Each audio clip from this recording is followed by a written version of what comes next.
veiled whispers of forgotten rites.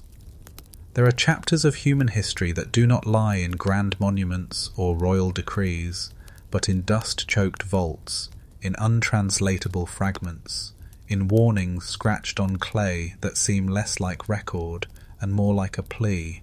Do not read further. Before laws, before temples, before the alphabet as we know it, there were rites, quietly spoken, passed from trembling lips to chosen ears, never meant for the uninitiated. These early occult traditions were not the spectacles of later magic, but intimate covenants between mortals and forces they barely understood. And yet, somehow, echoes of those forbidden covenants survived. In chants, in lullabies, in symbols scrawled on the underside of burial slabs, they linger still. We begin not in an empire, but in the hush between firelight and fear. Anthropologists have traced remnants of primordial rites in Paleolithic caves, paintings of horned figures and handprints arranged in deliberate, rhythmic patterns. But it is in the ruins of proto-cities, Çatalhöyük in Anatolia, Jericho in the Levant, that we glimpse the earliest architecture of secrecy. Skull shrines buried beneath hearths, ritual pits stained with ochre, offerings sealed under plaster floors. Such acts were not communal worship. They were transactions, quietly negotiated with forces unnamed. Scholars still debate whether these practices were ancestral reverence or an attempt to bind spirits that haunted the threshold between life and death.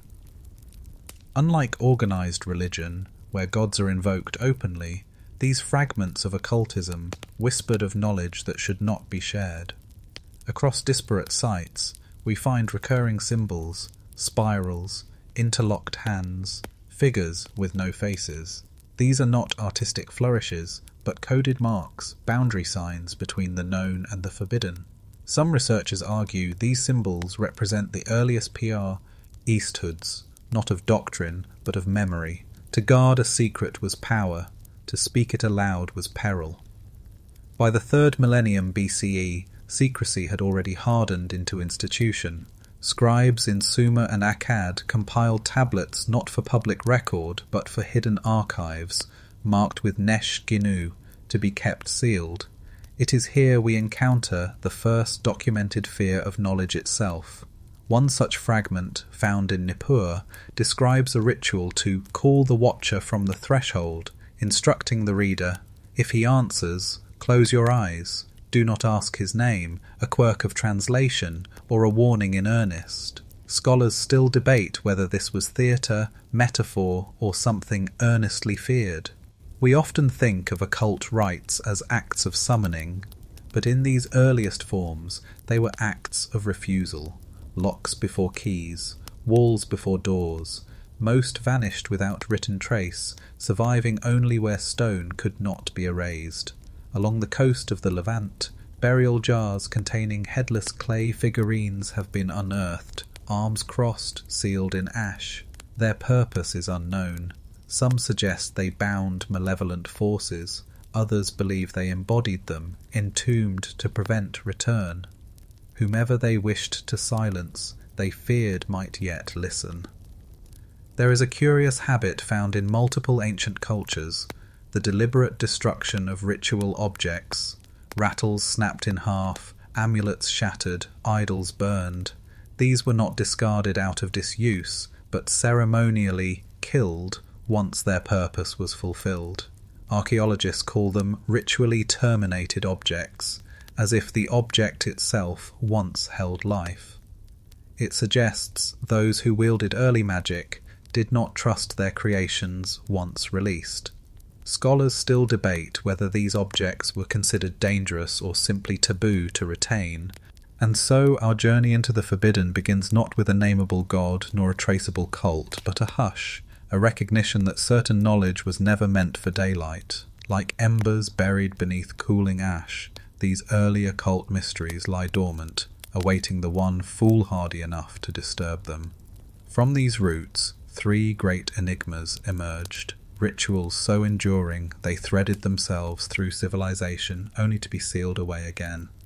But as we will soon see, some secrets do not rest quietly, The blood-red scripts of Ugarit. Long before Phoenicians sailed the Mediterranean or Hebrews inscribed their psalms, there stood the port city of Ugarit along the northern Levantine coast, modern-day Ras Shamra in Syria. It was a crossroads of empires, yet behind its thriving trade and diplomatic correspondence lay chambers sealed not with locks, but with warnings.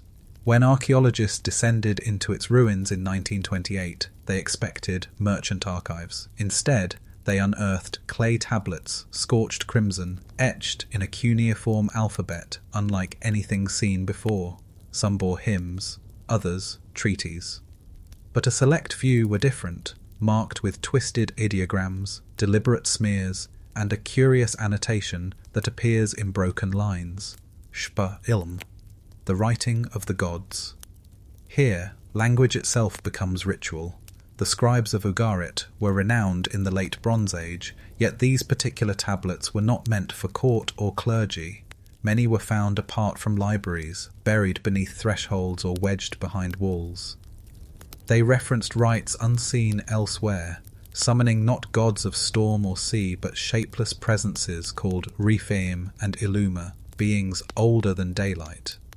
One text, nicknamed the Liturgy of Ash and Wine, instructs the priest to speak only in breathless tone, warning, "Let no vowel name him, or he will fill the mouth." Scholars still debate whether this refers to divine possession or a poetic metaphor for silence. Most chilling is the red tablet, a fragment so stained by iron oxide that early excavators thought it blood. Its lines are jagged, as if carved in haste. Bind the circle, face the sea, do not answer if he knocks. No deity is named, no offering described, just a presence acknowledged but forbidden. Some fringe researchers argue it describes a clandestine order within Ugaritic priesthood, a group safeguarding something far older than Baal or El, perhaps a remnant of pre-Semitic worship. Others dismiss it as a potropaic charm, a ritual to ward off ghosts, yet its secrecy is undeniable. Ugarit's mainstream mythology is well known, the Baal cycle, wars of gods, the death of Mot, but within these forbidden tablets, the tone is stark, devoid of mythic grandeur. No prayers, only procedures. One curious passage describes cutting reeds into 7 lengths, burying them in salt, then burning them without flame. When the wind answers, it claims, he will lean near, he, never named. The anonymity is deliberate, as if to name was to summon. Scholars still debate whether such instructions were symbolic rites of seasonal renewal, or something meant never to be reenacted. Among the ruins, a private archive believed to belong to a priestly household revealed children's clay dolls, each with mouths carefully sealed by bitumen. These were found beside a tablet invoking the Watchers Beneath. Coincidence, perhaps? Yet similar sealed-mouth figurines appear across the Levant, even into Carthage, often mistaken for funerary offerings. Were they protections, replications, or warnings in effigy? No official doctrine explains them. What unsettles researchers most is how abruptly these texts vanish. After Ugarit's destruction around 1200 BCE, likely by sea peoples or internal collapse, no successor culture retained these specific rites. Unlike the Baal myths absorbed into Phoenician tradition, the blood-red scripts disappear utterly, as if intentionally buried by history. Did the scribes themselves destroy the lineage? Did invaders raise it? Or was silence always the final step of the ritual? In modern archives, translations of these tablets are incomplete by choice. Some breaks in text are genuine, others unpublicized omissions. As one epigrapher remarked privately, certain sequences were not meant to be pronounced. Whether superstites, on or scholarship, the embargo remains. And so, like the hush beneath Ugarit's windswept ruins, the deepest message of those tablets endures, not to enlighten, but to warn. The black oracles of Dodona, long before Delphi became synonymous with prophecy, travellers seeking forbidden truths journeyed to a grove in Epirus, in northwestern Greece. a place known as Dodona, where no temples of marble stood, only a sacred oak murmuring to those who dared interpret its voice. Unlike the polished priestesses of Apollo's shrine, the oracles of Dodona belonged to something older, humbler, and far stranger. They were not visionaries in trance, but listeners, women known as Pleiades, the doves, who claimed to decipher messages carried in the rustle of leaves, the creak of branches, and the iron clang of cauldrons hung in the wind. According to Herodotus, the cult at Dodona originated from a black dove that flew from Egyptian Thebes, settling upon the oak and declaring it sacred. Yet historians suspect a deeper root, tangled in pre-Hellenic animism. There are no hymns to Apollo here, only whispered appeals to Zeus Naios, Zeus of the spring, a god not of thunderbolts, but of murmurs. Pilgrims did not seek fortune or triumph. They came with fear, asking if they had unknowingly offended the unseen. The oracles responded with fragments, enigmatic, unfinished, demanding interpretation. Fragments of bronze tablets unearthed at Dodona record actual questions posed. Have I angered the spirit in the well? Should I bury the idol? Is the child marked? These are not the concerns of political leaders, but of households, of curses, of private dread. One peculiar tablet invokes an unnamed presence. If he returns through the roots, silence the hearth. No god is mentioned, only he. Scholars still debate whether this referred to a chthonic force, a restless dead, or something beyond the Olympian order. Unlike Delphi, entry to Dodona required no offering of gold, but a simple ritual, sleeping upon the earth. Many pilgrims took vigil through the night, ears press. Ed to soil, hoping to hear what the priests claimed the oak transmitted. This act, incubation, may connect Dodona to even earlier Near Eastern practices. Some fringe theorists propose that Dodona preserved rituals from a forgotten cult of earthbound entities, remnants of a religion predating Greek pantheons entirely. Mainstream scholars reject this, yet concede the grove's refusal to enshrine its god in anthropomorphic form is a clear aberration within Hellenic tradition. An unusual discovery, rarely publicized, adds to Dodona's mystery. Beneath the layered roots of the ancient oak, archaeologists uncovered lead sheets pierced with nails, etched with illegible sigils. These were not offerings, they were bindings. Someone, at some time, sought to silence what they feared might speak. Nearby, a corroded inscription warns, "Do not lift the leaves at night." Was it superstition or a rule enforced by those who kept the grove? The oracle's decline is equally obscure. When Rome Christianized the region, Dodona did not fall to violence. It faded. Pilgrims ceased to arrive. The oak was neither cut nor burned. It was abandoned, as if its power depended not on destruction, but neglect. A final inscription, dated to the 3rd century, simply reads, "The voice has gone." No explanation, no farewell. What remains of Dodona today are stones, scattered bowls, and a centuries dead tree. Yet even now, visitors speak of an uncanny hush, an atmosphere not of reverence, but of listening, as if something once accustomed to being heard still waits, evergreen in silence. Scholars still debate whether Dodona truly heard the voice of Zeus, or whether those listening at its roots encountered something far older, for which language had no name. Egypt's forbidden book of Thoth. In the deep labyrinth of Egyptian myth, amid papyrus spells and funerary rites, there persists a legend of a text never meant for mortal eyes.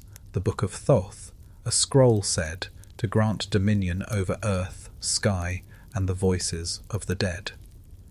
While Thoth, the ibis-headed god of wisdom, medicine, and writing, was widely revered, this book was no benign scripture.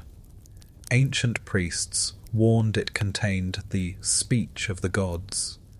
incantations capable of commanding creation itself. It was not worshipped. It was hidden. The most enduring account appears not on temple walls, but in a tale transcribed during the Ptolemaic period. The story of Prince Neferkaptah, who found the forbidden book buried in an iron chest beneath the Nile, guarded by serpents, scorpions, and a cosmic curse. The text promised mastery of the god's secrets, how to enchant the sky, to speak with animals, to resurrect the dead. But when Neferkaptah read it aloud, his fate unravelled. His wife and son drowned, pulled inexplicably into the river's depths. Neferkaptah, overcome by despair, entombed himself clutching the scroll, warning, "Let none follow me, lest the river claim them too." Scholars still debate whether this tale is allegory or a veiled account of actual forbidden rites. Unlike other funerary texts, such as the Book of the Dead, which guided souls through the Duat, the Book of Thoth was never inscribed on tomb walls or placed with the dead. It appears only in myth, like a confessed secret. Yet fleeting fragments hint at something real, references on temple ostraka to the writings beneath the flint, and seals bearing the phrase, "Do not unbind the tongue." Some Egyptologists believe these refer not to a literal book, but to a ritual of ecstatic utterance, words spoken not to pray, but to command. Among Cairo's lesser-known archives lies an obscure papyrus, catalogued as P. Papyrus Golenishef, containing dialogues between a disciple and a master of secrets. The master rebukes the student. To speak the names of the hidden is to unmake the world. No gods are named, no myths recounted, only the danger of articulation itself. Quirky fringe scholars argue these passages connect to later Hermetic traditions, where Thoth transforms into Hermes Trismegistus, the keeper of veiled wisdom.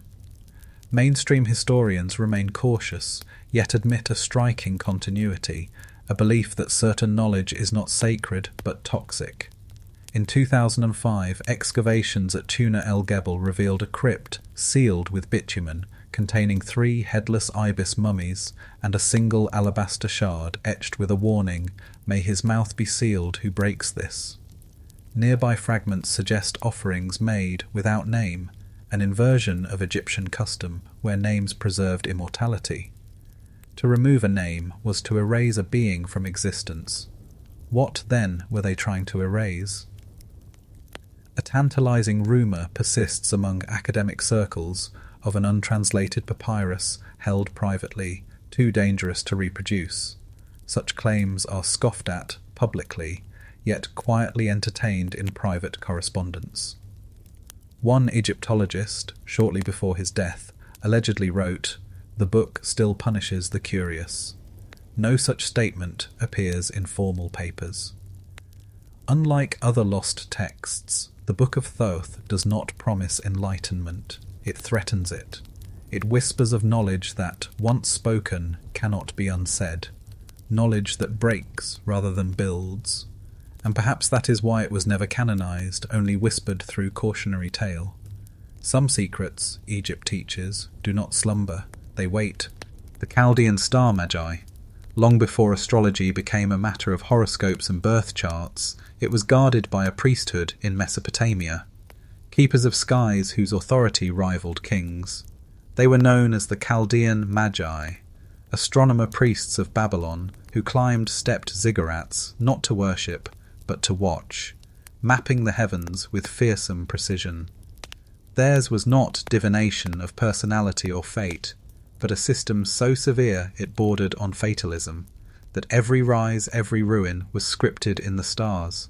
Yet buried within their celestial canon was something darker, fragments of a ritual said to bind destiny itself. Mainstream history acknowledges the Chaldeans as pioneers of astral science. They charted the path of Venus, predicted eclipses, and recorded celestial omens on clay tablets known as the Enuma Anu Enlil. But among these were sealed tablets, marked with a formula rarely seen. Noji Ga Ishkur, for the incantation of fate. These were not predictions, they were interventions. One such tablet, now in the British Museum, warns, "He who alters the star's decree must wear the price in his blood." Scholars still debate whether this is metaphor or an acknowledgement of ritual peril. A fringe manuscript known as the Bit Akiti fragment, discovered near Borsippa, describes a midnight rite in which 7 priests chanted in unison while drawing circles in bitumen, facing each of the 4 winds. The aim? To compel the planet Nergal to delay his march. Babylonian astronomy linked planets to divine beings. Mars was not a dot of red, but the god of plague and war. To interfere with his course was to challenge cosmic order itself. Some researchers dismiss the ritual as political drama, enacted to symbolize royal power. Others note quietly that certain events, an unexpected drought, a delayed eclipse, are recorded as following such rites. What sets the Chaldean occult apart is its fusion of science and sorcery. Their sky omens are mathematical, their invocations surgical. Clay tablets list procedures with chilling precision. On the night of the red star's ascension, bind the cord of lapis to the wrist and speak the star's number 3 times. Let no fire burn in the chamber. No explanation is given. The ritual ends with a single line, "Let fate forget this house." The Magi did not write openly of gods with faces. Instead, they assigned divine will to celestial mechanics. Yet a curious philosophy emerges in their cryptic commentary, that fate could be negotiated, not prayed for, but rewritten. A rare personal tablet, attributed to a priest named Nidintu, laments, "I moved the star, yet my son was taken. The sky remembers." Was this confession or warning? When Persia conquered Babylon, many Chaldean priests vanished. Some integrated into the Achaemenid court, others dispersed into secrecy. Later Greek writers, including Plato and Diodorus, spoke of wandering Chaldeans offering private consultations, feared for their ability to fix the hour of death. A tantalizing claim persists among certain occult historians that remnants of their rites migrated westward, passing through Mithraic cults, eventually feeding into Hermetic doctrines. No proof, only patterns. A curious quirk lies in modern star charts. Certain traditional names, Aldebaran, Regulus, Antares, bear annotations of watcher stars, a category no modern astronomical text explains. They correspond to the 4 cardinal guardians of the sky in Chaldean lore, beacons said not to be watched, but to watch us. The Magi believed the sky was not a map, but a memory of all that was and all that might yet be. To read it was perilous, to edit it unforgivable, and somewhere, etched into cooling clay, lies the unspoken conclusion: fate does not like to be touched. The Mithraic 7 gates below Rome. Beneath the bustling forums and marble avenues of imperial Rome, there existed a hidden world rarely spoken of in daylight. The Mithraea, subterranean temples of the cult of Mithras. To the empire, Mithraism was a mystery religion for legionaries, masculine, disciplined, secretive. But deep within its carved grottos, beyond frescoes of the god slaying the cosmic bull, flickered an initiation rite whispered to open the 7 gates, a passage not merely symbolic, but spiritual, demanding a ritual death before rebirth. Mainstream historians recognize the 7 grades of Mithraic initiation: Raven, Bridegroom, Soldier, Lion, Persian, Sunrunner, Father. Each stage symbolized ascent through planetary spheres, a journey of the soul. But certain Mithraea conceal anomalies. In the Santa Prisca Mithraeum beneath Rome, graffiti etched into plaster reads, "He died in the lion and returned in the sun." Not metaphor, witness account. Scholars still debate whether this refers to symbolic trance or something literal within the rite. These cave temples were not places of communal worship, but tightly controlled chambers, sealed, windowless, modelled as miniature cosmos. The tauroctony, the bull slaying, was not a celebration, but a warning. Some fringe researchers propose the slain bull represents not sacrifice, but binding of a force. In an obscure fresco in the Mithraeum at Dura Europos, Mithras does not slay the bull, he whispers to it. An unheard command. Roman chroniclers, baffled by the cult's secrecy, accused its members of night-bound feasts, staged deaths, and forbidden oaths. One peculiar inscription in Ostia depicts a chained initiate kneeling before a masked father, surrounded by 7 torches. A quirk of interpretation once dismissed this as theatrical morality play. Yet, in 1973, excavations at Capua revealed a stone basin stained with iron on residue. No drain, no explanation. What did the 7 gates mean? Classical sources suggest planetary ascent, but a recently reinterpreted fragment known as the Fragmentum Aes Grave proposes descent. He steps through Saturn to return beneath. Saturn, the planet of endings, scythe-bearer of time. The initiate's journey was not to rise, but to sink, to a place Mithras himself conquered before re-emerging crowned in light. Some scholars whisper this aligns not with Roman theology, but with older Persian beliefs in the underworld shadow known as Ahriman's Pit. The dissolution of Mithraism was swift and quiet. No imperial decree, no violent purge. As Christianity rose, Mithraea were not ransacked. They were buried, deliberately filled with rubble, sealed under stones. In many, the central altar was not destroyed, but inverted, turned upside down, as if to neutralize what lay beneath. Why bury a symbol of light? One tale survives in a medieval chronicle, rarely cited. It tells of a monk who entered a collapsed Mithraeum near Aquileia and found a chamber of 7 arches, each inscribed with a planetary sigil. In the final alcove, a stone door sealed with the words, "Do not open until the sun stands still." He fled. The site was reburied. Did the followers of Mithras believe they had captured something, contained something? A late Roman object, small bronze, inscribed simply clausum, "It is shut," was found at the entrance of a Mithraeum in Trier. Scholars file it under ritual symbolism, yet one line remains, hidden in damaged inscriptions. The father guards what crawled from the bull. No myth explains this, no sermon preserves it. Beneath Rome, under sealed stone, the gates remain, and some doors are buried not to be forgotten, but to ensure they are never found. The Persian Silent Watchers. Across the sun-scoured plains of ancient Persia, where fire temples once blazed in defiance of darkness, there persists a lesser-known strand of Zoroastrian lore, one that priests rarely inscribed, and storytellers barely dared whisper. It spoke not of Ahura Mazda or the cosmic battle against Ahriman, but of hooded figures known only as the Silent Watchers, guardians, or perhaps jailers, of powers mankind was never meant to address. Zoroastrianism, among the world's oldest monotheistic faiths, emphasized purity, fire against filth, order against chaos. Yet behind the sanctioned rituals of the Atash, Behram and Yasna chants, there were traces of older practices retained like scars.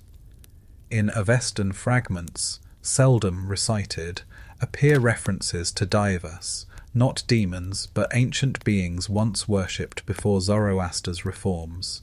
Officially banished, secretly feared, one terse line in the Vendidad warns, "Speak not their hidden names lest they return through the flame." Scholars still debate whether this passage condemns heresy or conceals something unpurified. A peculiar object, unearthed at the ruined fire temple of Takht-e-Soleiman, deepened the mystery. A bronze mask, featureless, except for drilled holes where eyes should peer. Nearby, inscriptions fragmented but chilling. "We faced them without tongues." No record explains who they were. Yet across multiple Persian sites, archaeologists have found similar masks, always paired with scorched altars devoid of ash, as though fire had been extinguished or swallowed. Later traditions passed orally among rural priests spoke of a ritual once performed in absolute silence, a reversal of Zoroastrian custom which demanded spoken liturgy. In this taboo rite, no prayers were uttered, only gestures. Participants covered their mouths, believing that certain presences might imitate human speech if invited. Some fringe historians connect this to legends of the Nasu, corpse-defiling spirits believed to enter through any breach in purity, but one Pahlavi commentary veils a darker hint. They know the sound of our breath. During the Sasanian era, when Zoroastrian orthodoxy reached its height, references to the silent watchers abruptly vanish. Yet in remote Yazidi and Lurish oral traditions, cousins to ancient Persian faiths, there remain folk tales of figures who stand at Karez, underground canals, motionless, hooded, turning only when addressed, and never seen to leave.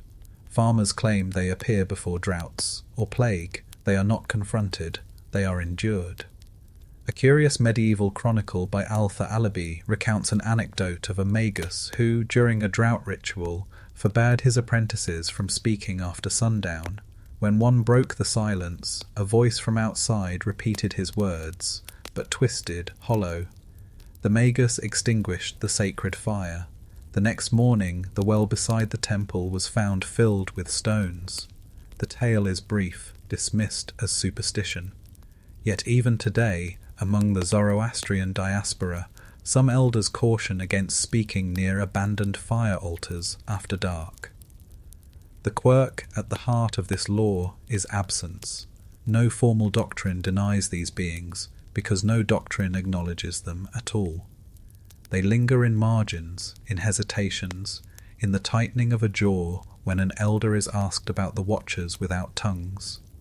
Scholars still debate whether this is a remnant of pre-Zoroastrian cults suppressed by reform or a symbolic warning against ritual impurity. But questions remain. Why the masks? Why silence? And why do accounts insist the watchers do not act, only observe? Perhaps they are not adversaries, but wardens. Perhaps they stand not to harm the living, but to ensure something older, deeper, remains where it was bound. In the end, only one Lin. He is spoken in their presence, if spoken at all. Do not turn your back. The Dancing Plague and Forgotten Sigils. In the summer of 1518, the city of Strasbourg woke to a spectacle that defied reason. A woman named Frau Trophea stepped into the square and began to dance. Not in joy, not in music, but in frenzy. By week's end, dozens joined her. Within a month, they writhed by the hundreds, bodies convulsing until bones cracked, feet bled, and some, it is whispered, danced to their deaths. History remembers it as the Dancing Plague, a mass hysteria, a collective mania. Yet beneath that clinical label lies an older pattern, one eerily familiar to scholars of the occult. The reappearance of forbidden sigils, symbols long buried in medieval margins. At first, officials blamed humour, then heat, then divine wrath. Physicians prescribed more dancing, erecting stages and musicians, but the afflicted did not follow rhythm. Their bodies jerked in unnatural cadence, hands tracing erratic signs into the dust, spirals, crosses, loops that bore no resemblance to Christian devotion. Among these symbols, one stood out, a crooked triskelion marked thrice, identical to sigils carved centuries earlier on plague stones in the Black Forest, believed by locals to bind the wandering spirit. Scholars still debate whether such symbols were apotropaic protection or dangerous reenactment. Church documents from the nearby Benedictine Abbey at Saverne, never intended for public eyes, speak of monks who attempted exorcisms. The afflicted, when restrained, whispered phrases in what scribes recorded as the old tongue. One entry, hastily crossed out, claims a dancer spoke of the one beneath the wheel, repeating the phrase until her throat bled. The entry ends with a single instruction: burn the cloth. The phenomenon was not isolated. Reports from Aachen, 1374, and Cologne speak of earlier outbreaks of compulsive dancing, always accompanied by strange signs scrawled on bridges, fountains, walls. One chronicler described a painted mark that caused villagers to avert their gaze, saying it was the mark of those who knock beneath the stone. That phrase echoes a phrase found in an obscure 12th century grimoire, Liber Ignifer, which warns against tracing certain symbols. Call them, and they will watch you dance. Historians offer rational explanations: ergot poisoning, psychological contagion, social stress. Reasonable theories. Yet curiously, no other region afflicted by famine or plague ever produced dance. Only regions proximate to ancient Roman or Celtic cult sites. In Strasbourg, the epicenter lay near the remains of a Mithraic temple. In Aachen, near a demolished spring shrine to unknown spirits. Coincidence or echo? Among parchment scrapers and book restorers, an unsettling trend is whispered. Medieval manuscripts deemed glossed or marginally corrupted often contain erased symbols under ultraviolet light, curves, triple lines, spirals, not doodles, seals. In 1994, a restorer in Basel found a palimpsest beneath a psalter bearing the inscription, "We wrote them to stop the feet. No context remains." And yet, the strangest evidence survives not in text but superstition. Until the 19th century, villagers in Alsace forbade chalk markings of spirals during Lent, calling them the Devil's Step. They claimed such marks drew those who watch. They spoke not of demons, but of observers, patient, silent, waiting for invitation. Was the dancing plague a sickness of the mind? Likely, but why symbols? Why choreography without intent? And why did every chronicler mention not laughter, but terror in the eyes of the dancers, as if they were not performing but responding? We may never learn who first drew the sigils, but we know what followed. They danced, and something watched.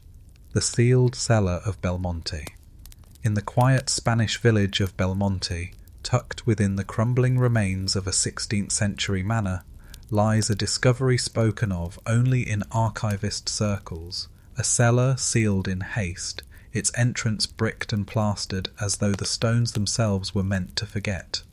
When masons uncovered it accidentally in 1852, they expected wine casks or contraband. What they found instead was a chamber frozen in ritual, a table of blackened oak, iron chains bolted into the wall, and at the centre, a codex bound in animal hide, its pages chained shut, its clasp engraved with a single instruction in Latin: non aperias nisi solus, open not unless alone.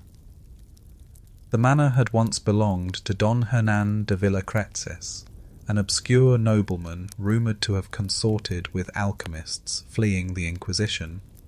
Sparse records describe him as collector of forbidden sciences, possessing texts smuggled from North Africa, Sicily, and Prague. Parish complaints accused him of nocturnal chanting and the purchase of stray animals whose remains were never found. When he vanished in 1588, the villagers assumed flight or assassination. No body was ever recovered. The cellar remained sealed for centuries. When its contents were inventoried, most artifacts were destroyed by local clergy, save one, the Codex, referred to quietly as El Libro Encadenado, or the Chained Book. Its pages, written in Latin, Greek, and an unknown cipher, reference entities never named as spirits or demons, but as the returners. One passage reads, "They do not enter when called, but when remembered." Another warns, "Keep no mirror in the rite, for they gather where eyes repeat. Scholars still debate whether Villacreses invented this law or preserved it.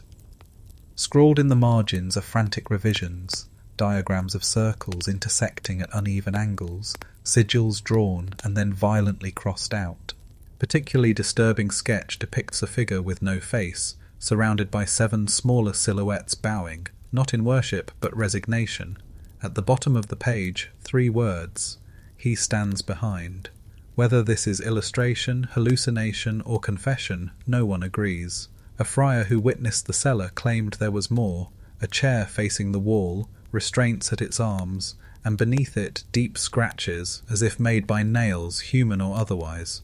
He insisted the chamber was not a study, but a prison, for what or whom remains unknown. The report was buried. The friar died within the year, raving in his final hours about the one who waits in silence. There is no formal record. In the 1890s, a German occult society allegedly stole fragments of the Belmonte Codex. A surviving notebook from one of its members claims the text contains a ritual not of invocation but erasure, a sequence of words designed to make the speaker unseen by those who linger beyond sleep. Yet, the notebook ends abruptly. The cellar is not empty. No author ever surfaced. Today, the manor stands abandoned. What remains of the cellar is inaccessible. Authorities sealed it again after unauthorized seekers broke in during the 1970s. Locals refuse to speak of it. Children are told only, do not follow footsteps underground. What makes Belmonte unique is not what was found, but what remains deliberately unfound. A chamber prepared for something never meant to escape. A ritual written in fear, not aspiration. A warning bound in chains, not to protect knowledge, but to protect us from it. We often ask what the ancients sought to summon. Perhaps, in Belmonte, we glimpse another truth entirely. They were not calling something in, they were locking something away. Echoes beneath modern skin, the ancient rites we have traced, Ugaritic tablets, Dodona's whispers, Thoth's forbidden book, the Chaldean star binding, Mithraic gates, Persian watchers, dancing sigils, Belmonte's sealed chamber, seem to stand isolated, bound to their epochs and cultures. Yet beneath the surface of our age, their impressions persist, faint but undeniable, like a watermark under modern parchment. Today, we rarely speak of gods or demons. We speak of patterns, symbols, psychological residue. But what if the echoes are not fading? What if they are adapting, no longer ritual, but reflex?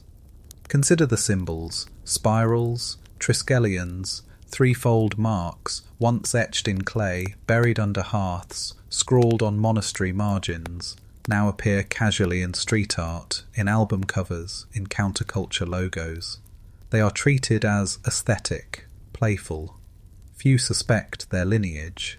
Yet among researchers of iconographic history, a strange phenomenon is quietly noted. Certain motifs recur without cultural contact. Same tilt, same ratio, appearing in times of social upheaval, especially where sleep paralysis, mass hysteria, or collective emotion events emerge. Scholars still debate whether this is archetype or involuntary citation. Language, too, carries sediment. Phrases like, "Don't speak his name," "He stands behind," or "The one who knocks," circulate in folklore and horror. Such phrases echo inscriptions thousands of years old, from Ugarit to Belmonte.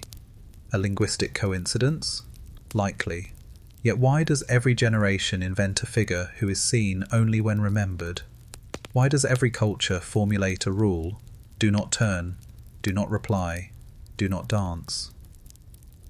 Modern psychology interprets these remnants as coping devices, manifestations of fear, attempts to externalize the inexplicable, but tucked within medical archives are reports less clinical, night terrors describing figures without mouth, wearing silence, matching precisely the blank masked watchers of Persian lore, dreams of underground halls with 7 doors, unprompted visions of rustling trees responding without wind.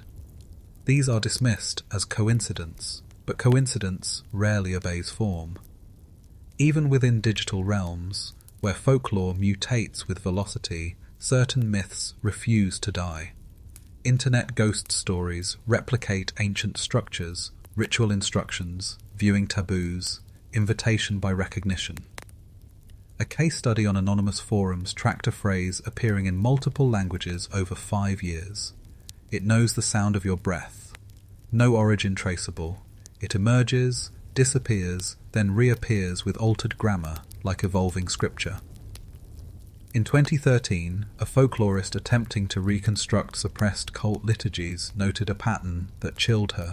Every ritual language, no matter region, includes prohibition against speaking alone at night to something without a name. It is not morality, it is survival. Was this fear born of imagination or memory?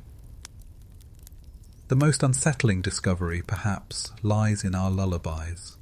Gentle songs meant to soothe children contain shadows, warnings embedded like pins. Hush now, don't cry or he'll hear. Close your eyes tight till morning is near. If you look back, he'll follow you home. We sing them blindly, forgetting they once belonged not to nursery but to threshold. We assume the ancients summoned. But what if they repelled? What if all these rites, tablets, oracles, chains, sigils, were barricades, acts not of worship but of containment? And if so, what happens when the last keeper dies? The last warning becomes metaphor, the last chain rusts into story. Perhaps nothing, perhaps these echoes dissolve into imagination, or perhaps something listens, as it always has, waiting for us to forget the rules, and in forgetting, to open the door. Conclusion. Across millennia, humanity has buried more than bones. We have sealed chambers, burned scripts, silenced names, not out of ignorance, but recognition. Each era believes itself enlightened, certain the demons of the past were only shadows in candlelight. Yet the same shapes return, the same rules persist. Do not answer when called, do not speak what watches, do not open what was sealed. These mysteries, Ugarit's blood-red scripts, Dodona's murmurs, Thoth's curse, star-binding magi, Mithraic gates, Persian masks, dancing sigils, Belmonte's chains, are not tales of conquest, but caution. They hint at a truth older than theology, that some knowledge is not lost, but deliberately buried. We stand upon centuries of forgotten restraints, and while we tell ourselves the darkness has thinned, somewhere beneath our lullabies, beneath our symbols, beneath our dreams, it waits.